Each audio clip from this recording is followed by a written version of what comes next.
Polres Metro Jakarta Pusat memberikan press conference terkait dengan kejadian peristiwa kebakaran yang terjadi pada PT Tera Drone. Sebagaimana laporan polisi model A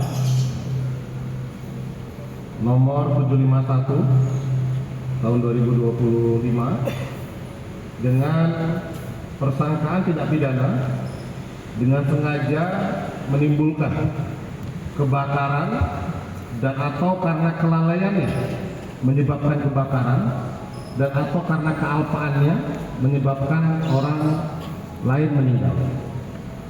Atau pasal yang dikenakan adalah pasal 187 KUHP dan atau pasal 188 KUHP dan atau pasal 359 KUHP. Waktu kejadian adalah pada tanggal 9 Desember 2025 sekitar pukul 12.30 dan sebagaimana kita ketahui bersama, tentunya kita turut berduka atas korban sebanyak 22 orang. Hingga saat ini kami telah melakukan pemeriksaan terhadap 11 orang saksi. Ini adalah hari yang keempat berarti ya, yang keempat. Dan waktu kejadian berlangsung antara 12.15 atau 12.20. Hal ini sesuai dengan keterangan para saksi, yaitu Saudara Hermanto, Supri, Wahyu, dan saksi kunci. Jadi kemarin kami melakukan pemeriksaan terhadap 2 saksi kunci yang melihat langsung bagaimana proses terjadinya kebakaran tersebut. Jadi dari keterangan saksi tersebut bahwa baterai ya, ukuran yang 30.000 mAh itu dalam tumpukan ada sekitar 4 tumpukan jatuh, kemudian keterangan saksi dan sejak jatuh itu kemudian timbul percikan api, di mana di tempat tersebut juga terdapat baterai-baterai lainnya, selain baterai yang rusak juga ada baterai-baterai yang sedang diservis dan sebagainya, kemudian menyambar hingga akhirnya di lantai 1 itu seluruhnya terbakar, kemudian khususnya di ruang inventory atau gudang mapping, tempat penyimpanan baterai drone lithium polymer atau LiPo. Kemudian faktor pemicu langsungnya adalah bahwa baterai LiPo rusak ini yang ditumpuk tadi itu, di mana terdapat 6 sampai 7 baterai error, ya, baterai rusak bercampur dengan baterai-baterai lainnya.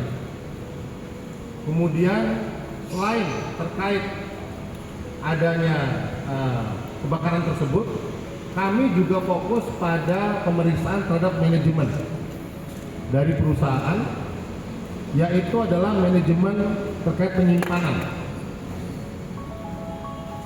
Hasil penyidikan kami menemukan fakta bahwa tidak ada SOP terkait dengan penyimpanan baterai flammable atau mudah terbakar. Kemudian tidak ada pemeriksaan, tidak ada pemisahan antara baterai rusak, baterai bekas maupun baterai yang sehat, semua jadikan satu. Kemudian ruang penyimpanan itu sekitar 2x2 meter tanpa ventilasi, tanpa fireproofing. Kemudian genset dengan potensi panas berada di area yang sama. Kemudian berikutnya pelanggaran terkait dengan keselamatan gedung. Tidak ada pintu darurat, tidak ada sensor asap, tidak ada sistem proteksi kebakaran, tidak ada jalur evakuasi. Kemudian gedung memiliki IMB dan SAF untuk perkantoran, namun digunakan juga sebagai tempat penyimpanan atau gudang. Sehingga kami menerapkan pasal 188 KUHP kelalaian menyebabkan kebakaran. Hal ini menurut kami berdasarkan kelalaian yang sistem manajer secara sistemik menjadi pemicu jatuhnya baterai dan reaksi yang berantai. Kemudian pasal 359 KUHP karena lalainya menyebabkan kematian, artinya kita mengetahui bahwa 22 orang meninggal dunia karena kegagalan evakuasi dan tidak adanya sarana keselamatan.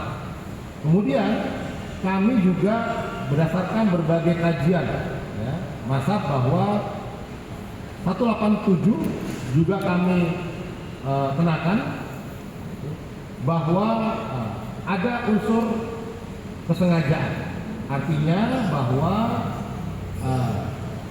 sebagai direktur tahu persis tentang resiko daripada baterai LiPo ini mulai terbakar, namun tetap membiarkan kondisi tanpa SOP dan tanpa perlindungan.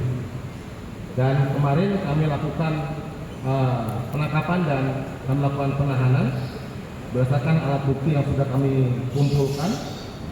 Kemudian sebagai tersangka adalah MWW sebagai direktur utama PT Canadron Indonesia.